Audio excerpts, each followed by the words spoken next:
ओम नमः सिद्धेभ्य नमो जीर्णाणम। सभी को सादर शुद्धात्म वंदन। फाल्गुन शुक्ला अष्टमी का यह शुभ मंगल पावन दिवस और आज 1008 श्रांसनाथ भगवान का गर्भ कल्याणक तिथि का दिन भी है और अष्टमी शाश्वत पर्व का दिन भी है। साथ ही साथ आज से अष्टानी का महापर्व प्रारंभ हो रहे हैं। फाल्गुन माह के अष्टानिका जो वर्ष में ये 3 बार आती है अष्टानी का महापर्व, और ऐसा पावन अवसर इस पर आज जो हमारे को संदेश प्राप्त हुआ है इसमें भी बहुत सुंदर अष्टानी का महापर्व में नंदीश्वर द्वीप में जो भगवान की पूजन आराधना करने के भाव हम यहीं से संजोते हैं उस को ही बताने वाला आज का यह संदेश है कि किस प्रकार हम यहाँ से ही भगवान की पूजन स्तुति करते हैं। तो चलिए पढ़ते हैं आज का संदेश। सरब पर्व में बड़ो अड़ाई पर्व है, नंदीश्वर सुर जाहि लिए वसुधरब है। हमें शक्ति सो नाहिया करी थापना, पूजो जिन ग्रह प्रतिमा है हित आपना। क्या अर्थ है इसका? सरब पर्व में बड़ो अढ़ाई पर्व है, यानी सब पर्व, बहुत सारे पर्व चलते हैं ना, लौकिक में भी और हमारे धर्म में भी चलते हैं। तो ऐसे सब पर्वों में सबसे बड़ा अढ़ाई पर्व है। अढ़ाई मतलब ये हमारा अष्टानी का महापर्व क्यों है? क्योंकि शाश्वत पर्व है। सबसे पहला कारण 3 प्रकार के पर्व होते हैं। शाश्वत पर्व, यानी त्रैकालिक पर्व भी कह सकते हैं उसे, और शाश्वत पर्व भी कह सकते हैं, दोनों एक ही बात है। तात्कालिक पर्व और प्रासंगिक पर्व। तो तात्कालिक पर्व है वो तो तिथि विशेष के अनुसार होंगे, जैसे आज गर्भ कल्याणक की तिथि है श्रेयांसनाथ भगवान की, कल चंदा प्रभु भगवान का मोक्ष कल्याणक की तिथि थी। तो ये तो कैसे हो गए? तात्कालिक हो गए, जो इसी एक काल के हैं। और प्रासंगिक जो प्रसंग विशेष से हो उनको प्रासंगिक में भी ले सकते हैं हम। तो इस प्रकार से जो ये, लेकिन अष्टानी का महापर्व है, ये शाश्वत पर्व है, इसलिए इसे क्या कहा? सब पर्वों में बड़ा। और दूसरा रीज़न, जो अष्टानी का महापर्व है यह उत्साह का प्रतीक है। क्यों? क्योंकि देखिए 10 लक्षण महापर्व भी शाश्वत पर्व है, तो वो संयम धारण करने के प्रतीक है। और ये अष्टानी का पर्व शाश्वत पर्व है जिसमें देवगण अपने समस्त स्वर्ग की विभूति के साथ में जाते हैं नंदीश्वर द्वीप, और 8 दिन तक वहीं रहकर पूजा अर्चना करते हैं। कहाँ पर? नंदीश्वर द्वीप। कौन सा नंदीश्वर द्वीप है? 8वें नंबर का द्वीप है नंदीश्वर द्वीप, जहाँ पे अकृत्रिम जिन चैत्यालय बने हैं, 52 जिन चैत्यालय हैं, और एक एक अकृत्रिम चैत्यालय में 108 जिनेंद्र प्रतिमा है, 500 धनुष उतंग। ऐसा वह सुंदर जिनालय, उसकी ऊंचाई भी बहुत है। विस्तार से इसको आगे और लेंगे। अभी यहाँ पर क्या कहा कि सभी पर्वों में बड़ा यह हमारा अष्टानी का महापर्व है। नंदीश्वर सुर जाहि लिए वसुद्रव्य। उस नंदीश्वर द्वीप जो 8वां द्वीप है नंदीश्वर द्वीप, वहाँ पे सुर यानी देवतागण, चारों प्रकार के देव है ना, वहाँ पर जाते हैं क्या लेकर? वसु द्रव्य। वसु यानी 8, द्रव्य यानी पूजन के 8 द्रव्य लेकर जाते हैं। हमें शक्ति नाही सो यहाँ करी थापना। हमारे अंदर वहाँ पर जाने की शक्ति नहीं है यहाँ पर, इसलिए हम यहीं से भावपूर्वक स्थापना करके वहाँ पर नंदीश्वर द्वीप की जो जिनालय हैं उनकी पूजन अर्चना करेंगे। तो हमें वहाँ पर जाने की शक्ति क्यों नहीं है? विचार आता है क्यों नहीं है? क्योंकि वो 2.5 द्वीप से बाहर है, और एकमात्र 2.5 द्वीप तक ही मनुष्य जा सकते हैं, उससे आगे मनुष्य नहीं जा सकते, उससे आगे सिर्फ देव ही लोग जा सकते हैं। 2.5 द्वीप मतलब 2.5 द्वीप यानी 2 और हाफ, तो 2.5 होता है ना, तो ऐसा 2 द्वीप कौन कौन से? जम्बू द्वीप, जहाँ पर अभी हम रहते हैं, ऐसा जम्बू द्वीप। उसके बाद में एक लवण समुद्र, फिर उसके बाद में है घातकी खंड, फिर उसके बाद में है कालोदधी समुद्र, फिर उसके बाद में है पुष्करार्धवर द्वीप। तो वो जो पुष्कर द्वीप है उसमें से आधा ही भाग तक हम जा सकते हैं। उसे आधे भाग को कौन बांटता है? मानुषोत्तर पर्वत। तो वहीं तक हम जा सकते हैं, इसलिए कहा कि 2.5 द्वीप में ही हम जा सकते हैं।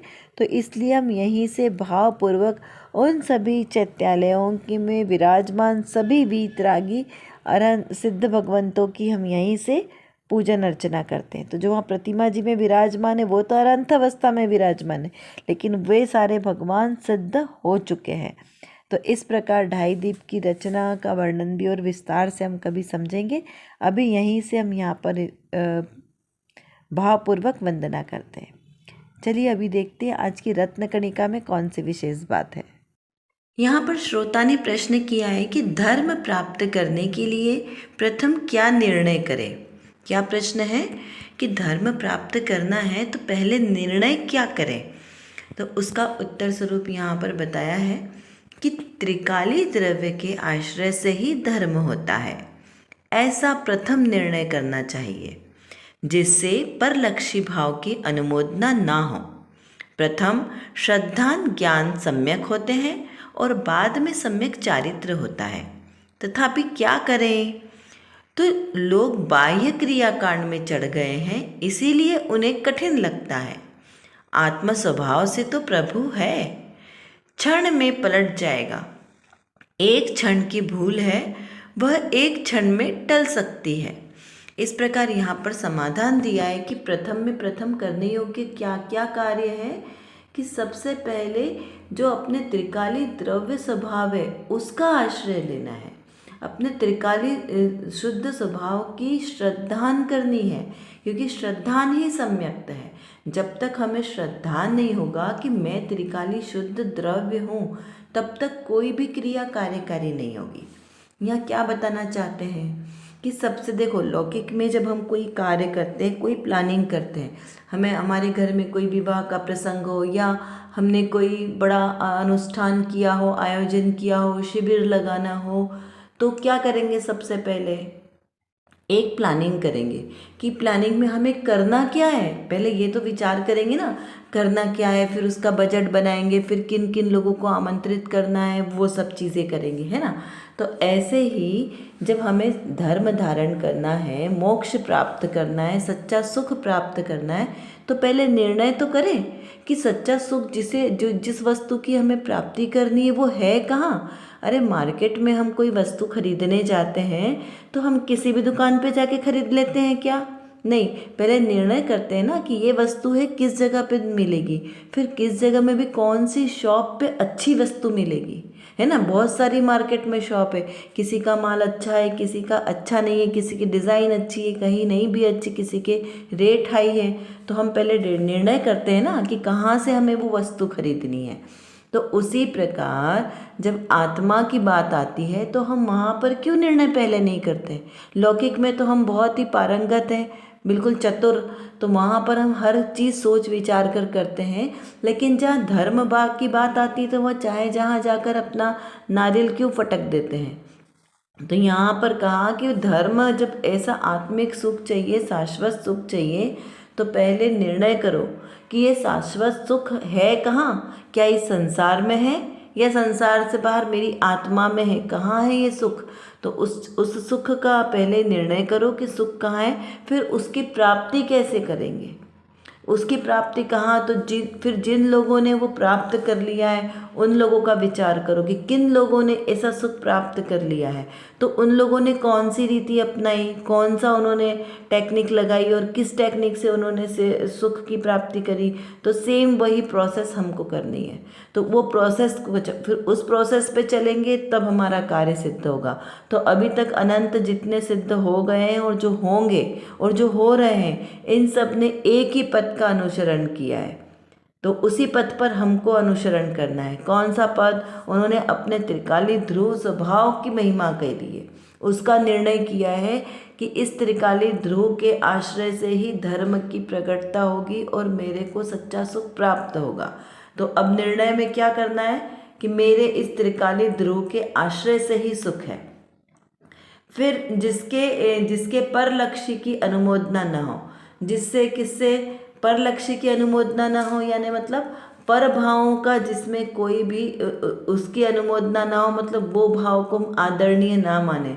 अब परलक्षी भाव में कौन कौन से लेना, अब पहले भेद ज्ञान यहाँ पे करना है कि स्वलक्षी भाव कौन सा है और परलक्षी भाव कौन सा है।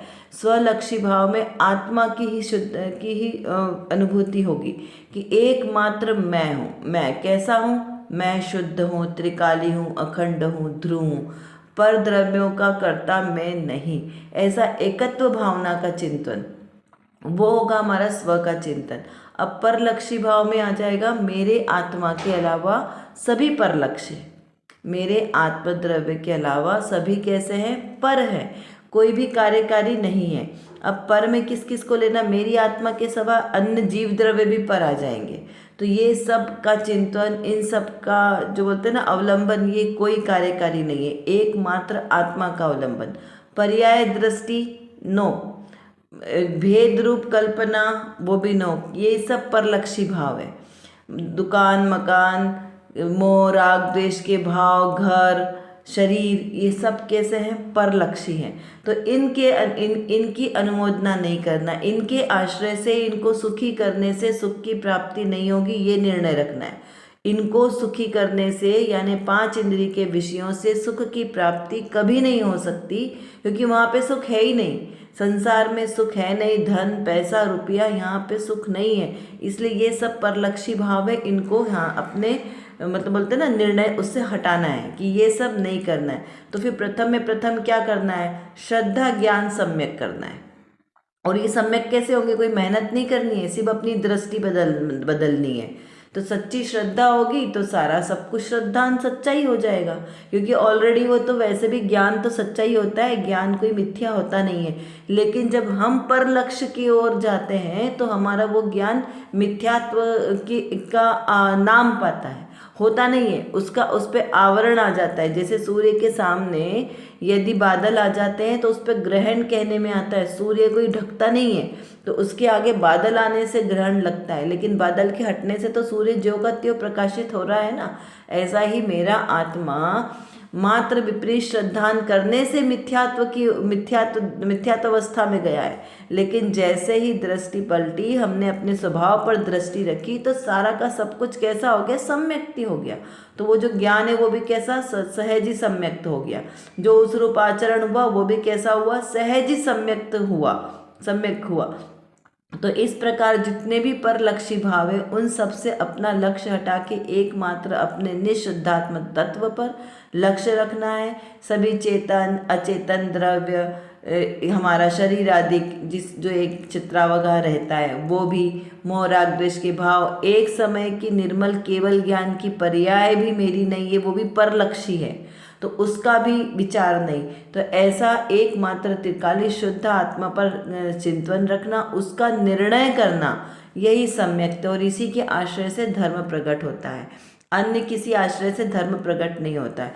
अब क्रियाकांड किसे कहा? तो बाहर में पूजा पाठ दया दान आदि को क्रियाकांड कहा नहीं, यहाँ क्रिया किसे कहा?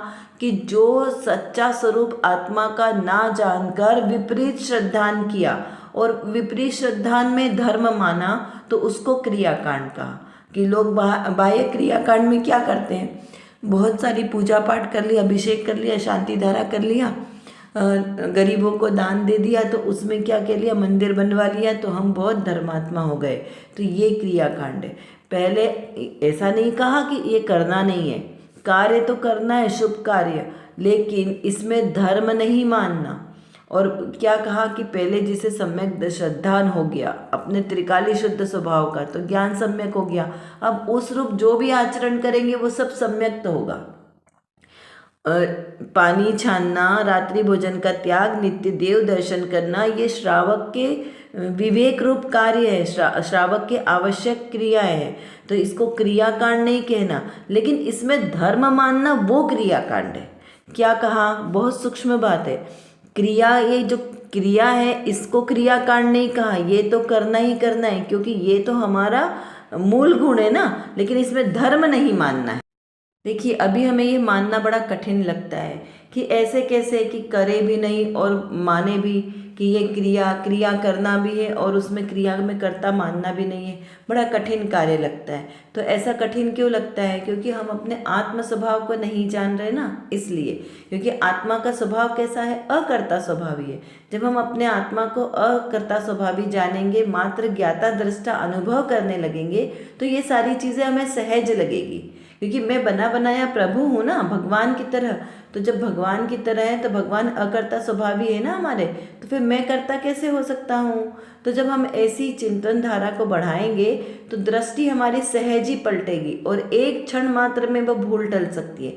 क्योंकि किसी कमरे में बरसों से अंधेरा है तो वहाँ पर रोशनी पैदा करने के लिए क्या करना है? एकमात्र दीपक जलाना है ना। तो ऐसे ही अपने अंदर में एक ज्ञान रूपी बस दीपक मात्र जलाना है। सहज ही मेरा आत्मा कैसा है? स्वपर प्रकाशत्व शक्ति से परिपूर्ण है। वह स्व को भी प्रकाशित करता है, पर को भी प्रकाशित करता है। तो ऐसे आत्मस्वरूप पर श्रद्धान करना, तब हमारे धर्म की शुरुआत होगी। चलिए आज के हम कुछ प्रश्नों के माध्यम से और चिंतन करते हैं। अनादिकाल से हम प्रत्यक्ष और अप्रत्यक्ष रूप से पूजन आदि करते आ रहे हैं, तो इसमें क्या नया करना? तो भाई देखो, अनादिकाल से हमने एक थाली का द्रव्य दूसरी थाली में डाला है, बस इतना ही किया है। चाहे हम नंदीश्वर द्वीप गए हों, चाहे हमने भरत क्षेत्र में पूजन की हो, चाहे ऐरावत क्षेत्र में की हो, लेकिन इतना ही किया। तो अब यह नहीं करना है, द्रव्य से सिर्फ मात्र क्रिया नहीं करनी है, आत्मस्वरूप को जानना और उसकी पहचान करनी है कि मैं त्रिकाली द्रव्य हूँ, ये पूजनीय है, अपने गुणों की पूजन करनी है, तो पूजन सार्थक होगी। अब अगर हमने नंदीश्वर द्वीप में जाकर पूजन की तो वहाँ पर किसकी पूजन करनी है? अभी हम कहें हम मनुष्य हैं तो हम तो यहीं से भाव पूजन करी, तो हमने यहाँ से भाव पूजन करी। कहाँ किसकी पूजन की? नंदीश्वर द्वीप के चैत्यालयों की। तो वहाँ पर जो प्रतिमा विराजमान है वो कैसी है? रत्नों की है, पाषाण की है, जिसकी भी है, तो जड़ पूजन उसमें चैतन्य की स्थापना की, यानी वो अकृत्रिम चैत्यालयों में वो जो मूर्ति है उस मूर्ति की पूजा करनी है या मूर्तिमान की पूजा करनी है, ये विचार करना है कि वहाँ पर भी जो अकृत्रिम जिन बिंब विराजमान है वैसा ही मैं हूँ, त्रिकाली द्रव्य स्वभाव से, दोनों में कोई अंतर नहीं है, ऐसा विचार कर कर और पूजा करना है कि वो मेरा ही स्वरूप है, मेरे ही उन गुणों की पूजन करना है कि मैं कैसा हूँ, अनादि निधन हूँ, एकत्व स्वभावी हूँ, अन्यत्व स्वभावी हूँ, पर द्रव्यों से भिन्न हूँ। ऐसा यहाँ पर हमें विचार चिंतन करना है और वीतराग प्रभु के गुणों का अनुवाद करके उनकी पूजन करनी है। तो इस अष्टानिका पर्व में हमें यही इसी प्रकार की भावना से पूजन करनी है, तो हमारी अष्टानिका पर्व मनाना सार्थक होगा। फिर क्रियाकांड यानी क्या समझना? क्रियाकांड यानी मात्र क्रिया करने को क्रियाकांड नहीं कहना कि जो धुलावा गेहूँ यूज़ करते हैं, शुद्ध भोजन करते हैं, वो क्रियाकांड हुआ। जो क्रिया में धर्म माने वो क्रियाकांड है। ये क्रिया तो श्रावक के अष्टमूल गुणों में आवश्यक है, इसीलिए प्रत्येक जैन को ये करनी ही चाहिए। परलक्षी भाव कौन कौन से कहे जाएंगे? मेरे आत्मद्रव्य के अलावा जितने भी भाव है वो सब परलक्षी भाव है। इसका विस्तार से चिंतन करें। प्रति समय हमें चिंतन करना है, क्योंकि हमारे अभी जो पर्याय है वो कैसी है? विकार रूप पर्याय आ रही है, तो उसको स्वभाव में लाने के लिए हमें चिंतन वेद ज्ञान करना आवश्यक है। अपनी मति को व्यवस्थित करते हुए हमें यह निर्णय करना है कि मैं कौन हूँ और मेरा स्वरूप क्या है। इस प्रकार यथार्थ निर्णय के साथ हमें अपना श्रद्धान पक्का करना है, क्योंकि जो सर्वज्ञ देव की वाणी में आया है वही वस्तु का यथार्थ स्वरूप है और वही मैं हूँ, वही मेरा स्वरूप है। इसी स्वरूप को समझकर अनंत सिद्ध हुए हैं, अनंत सिद्ध हो रहे हैं और आगे भी ऐसे ही अनंत सिद्ध होंगे। और मुझे भी अगर अपना सम्यक दर्शन प्रकट करना है, उस सिद्धालय में जाकर विराजमान होना है, तो इसी मार्ग का अनुसरण करना पड़ेगा। चलिए, इतना आपको समझ में आ गया होगा। यदि नहीं समझ में आए तो आप कमेंट बॉक्स में लिखकर पूछ सकते हैं और अपनी चिंतन धारा को बढ़ाएं, स्वाध्याय करें। जय जिनेंद्र।